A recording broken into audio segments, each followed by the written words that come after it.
네, 여러분 안녕하세요. 저는 융합교양대에 근무하는 유성이라고 합니다. 먼저 이런 뜻깊은 캠페인에 함께 동참할 수 있도록 기회를 주신 것에 대해서 감사하다는 그런 형식적인 인사로 시작을 하겠습니다. 예, 오늘 제가 여러분들과 함께 짧은 시간 동안 이야기 나눠볼 책은 보이실지 모르겠는데 영국의 러셀이라는 사람이 지은 행복의 정복이라는 책을 가지고 좀 이야기를 나눠볼까 합니다. 제목이 굉장히 거창하죠. 네, 행복의 정복 이러니까 이 책을 읽으면 모두가 행복해질 수 있는 그런 어떤 절대적인 바이블인가? 행복으로 가는 맞는 키인가? 열쇠인가? 또는 뭐 치트키인가? 아니면 백종원 맛간장처럼 맞는 간장처럼 그렇게 우리에게 바로 행복을 선사해 줄 수 있는 그런 책인가? 이렇게 의문을 갖는 사람도 있을 수 있습니다.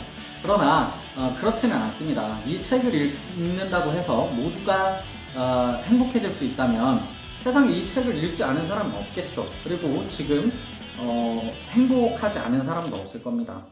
그렇다면 왜 이 책을 소개하느냐? 우리가 이 책을 읽는다고 해서 바로 행복해지는 것은 아니지만 이 책을 읽음으로써 우리가 조금 더 행복하게 살 수 있는 작은 단서라도 발견할 수 있다면 우리가 살아가는데 이 팍팍한 세상을 살아가는 데 있어서 다소 도움이 되지 않을까 그런 그 생각으로 또 그렇게 되길 바라는 그런 마음으로 여러분들께 이 책을 소개하겠습니다. 예, 책의 본격적인 소개, 내용에 대한 소개에 앞서서 이 책의 저자에 대해서 제가 좀 여러분들께 설명을 드리고자 합니다.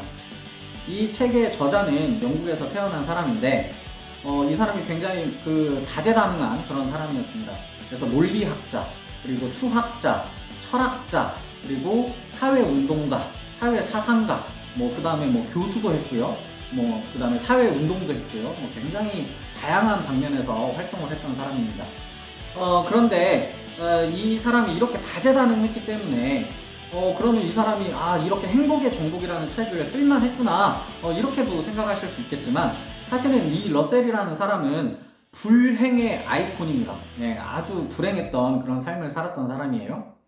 그래서 먼저 이 러셀이라는 사람은 영국의 귀족 집안에서 태어났습니다.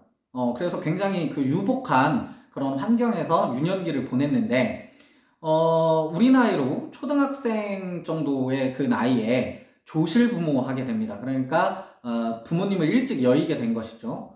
그리고 나서 이제 조부모님 댁에 형과 함께 맡겨졌는데 형도 얼마 지나지 않아서 병에 걸려서 죽고야 말았습니다. 그리고 나서 그 귀족 집안이어서 굉장히 유복했는데 가세가 기울기 시작했죠. 이런 상황에 놓이게 되니까 이 러셀이라는 사람이 굉장히 극심한 우울증을 앓게 됩니다. 그런데 이 러셀이 우울증을 극복한 방법이 저로서는 조금 이해가 안 되는데 바로 수학 공부를 통해서 우울증을 극복했다고 해요.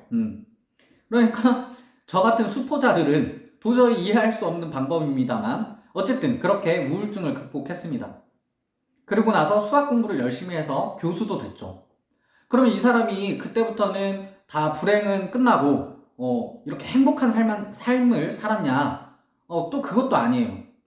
이 사람이 교수로 재직하고 있을 때 그 세계 1차 대전이 발발했는데 이 사람은 반전 평화 운동을 진행했습니다. 그러니까 영국 정부 입장에서 당국 입장에서 보면 야 우리가 이렇게 일치단결해서 싸워도 모자랄 판에 전쟁을 반대하다니 이거 괘씸한데? 그래서 이 사람을 사상범으로 감옥에 투옥을 시키죠. 그리고 나서 이 사람이 이제 훗날 복역을 한 이후에 석방이 된 이후에는 미국으로 망명을 합니다. 그런데 앞서 말씀드린 것처럼 이 사람이 굉장히 다재다능한 사람이었잖아요. 그래서 미국의 여러 대학에서 이 사람을 교수로 초빙을 하려고 했어요. 그런데 초빙도 계속해서 불발이 되는 겁니다. 왜 불발이 됐냐면 이 사람이 3번 이혼하고 4번 결혼한 그런 이력을 가지고 있었기 때문입니다. 그러니까 미국의 그 보수적인 어떤 그 성향을 가지고 있는 사람들이 볼 때는 야, 이 사람 굉장히 문란하고 도덕적으로 문제가 있는 사람이 아니냐, 이런 사람을 어떻게 교수로 초빙하겠냐, 그래서 교수 초빙을 반대해요. 그러나 우여곡절 끝에 교수가 됐고 또 그렇게 경제 활동도 했고, 그리고 또 많은 업적을 쌓아서 나중에 영국으로 다시 돌아갔을 때는 기사 자기까지 받는 그런 그 영예로운 그런 삶을 살게 됩니다. 그리고 1950년도에는 노벨상까지 받게 돼요. 이렇게 불행의 아이콘이었지만 그러한 것들을 극복해내고 결국에는 자신만의 길을 개척한 이 러셀이 쓴 행복의 정복. 이 행복의 정복이라는 책이 그렇기 때문에 조금 더 우리에게 의미가 있는 것이 아닐까, 이런 생각을 해 봅니다. 그럼 본격적으로 책의 내용으로 들어가서 이 책은 크게 두 단락으로 구성이 되어 있어요. 그래서 앞부분에는 그 불행의 원인, 사람들이 왜 불행하느냐, 이것을 러셀이 진단한 내용이 나와 있고, 뒷부분에는 그러면 우리가 어떻게 행복해질 수 있느냐, 이런 내용으로 구성이 되어 있습니다. 그래서 우리가 앞에서부터 순차적으로 좀 이야기를 해보면 이 러셀이 인간이 불행한 그 이유에 대해서 크게 두 가지로 구분을 해요. 첫 번째는 뭐냐면 개인의 심리, 그 심리에서 기인한 불행, 이것에 대해서 이야기를 합니다. 여러 가지 사례를 들어서 설명을 하고 있습니다만 그 중에 제가 대표적인 몇 가지만 좀 여러분들께 이야기를 드리려고 해요.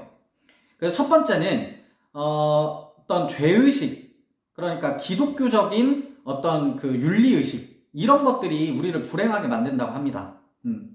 그러니까 제가 여기서 종교 얘기를 하려고 하는 것은 아니고요.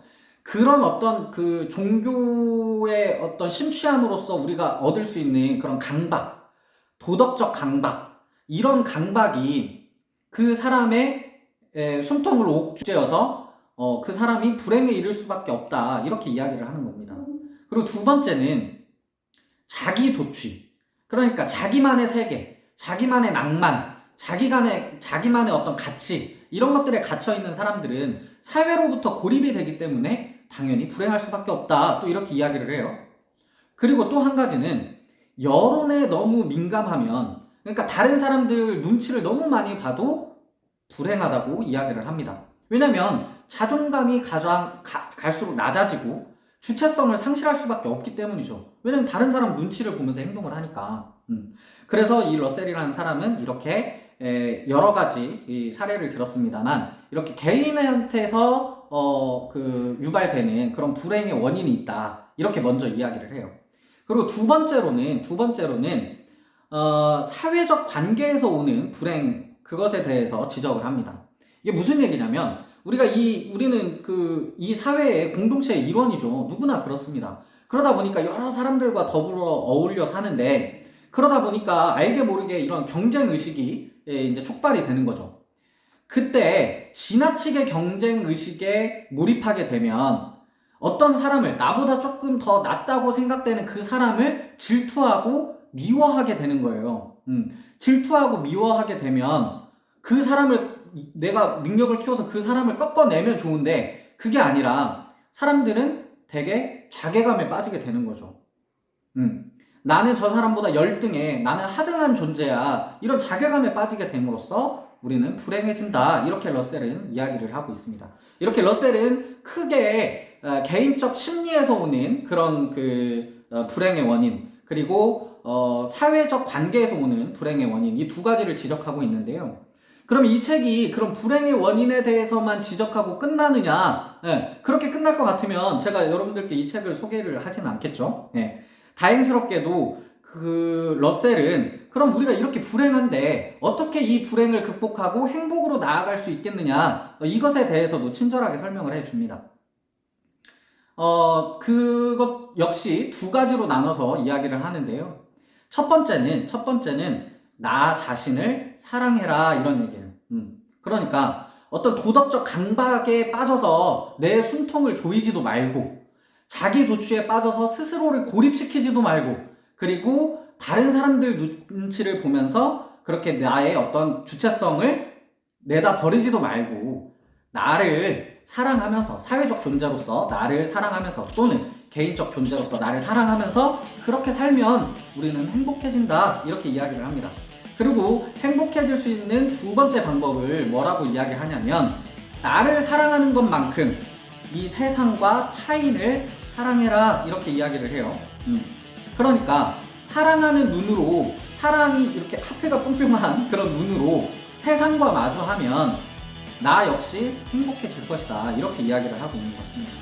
지나친 어떤 경쟁의식으로 인해서 자괴감을 키우고 또 나의 어떤 열등감을 키우고 그렇게 스스로를 망치지 말고 세상을 있는 그대로 사랑하고 그 안에서 더불어 살아가라, 이런 얘기인 거죠. 우리가 흔히 이런 각박한 세상에 살다 보니까 어떤 나의 능력을 키우는 게 사실은 다른 사람을 꺾고 그 자리에 올라서기 위해서 그런 경쟁을 한다고, 그렇게 능력을 키운다고 생각하는 사람들도 있습니다. 그러나 그렇지 않죠. 사실 내가 능력을 키우는 것은 저 사람을 꺾고 무찌르고 짓밟고 하려고 하는 것이 아니라 사실은 그냥 이 세상에서 내가 어떤 나의 그 입지를 다지면서 그렇게 행복하게 살려고 내 능력을 키우는 거잖아요. 그러니까 러셀은 그렇게 살면 되지, 굳이 왜 경제까지 해가지고 이렇게 피곤하게 사냐, 그러지 말아라, 사랑하면서 살자, 이렇게 이야기를 하고 있는 것입니다. 예, 이렇게 러셀의 행복의 정복이라는 책에 대해서 좀 이야기를 나눠봤는데요. 사실은 요즘 좀 우리가 사는데 이렇게 재밌는 일이 별로 없죠. 네, 코로나 바이러스 때문입니다. 여러 가지 그 삶의 제약들이 있고, 또 경제도 망가지고, 또 사회의 어떤 그 분위기 자체도 많이 침체되어 있는 것이 사실이죠. 그래서 행복한 일보다 불행한 어떤 요인들이 우리 주변에 많이 있습니다. 그렇지만 이럴 때일수록 우리가 어떻게 하면 좀 행복해질 수 있을까? 어떻게 하면 이 불행에서 씩씩하게 이것을 극복하고 우리가 행복을 다시 되찾을 수 있을까? 이런 것을 고민하는 것이 그 어느 때보다도 필요한 시점이 아닐까, 이런 생각을 해봅니다. 이 가을 굉장히 어려운 상황입니다만 러셀의 행복의 정복, 시간 날 때 한번 읽어보시고 여러분들 꼭 행복한 그런 삶을 살아가시길 이렇게 기원하면서 오늘 영상 이렇게 마치도록 하겠습니다. 예, 시청해주셔서 고맙습니다.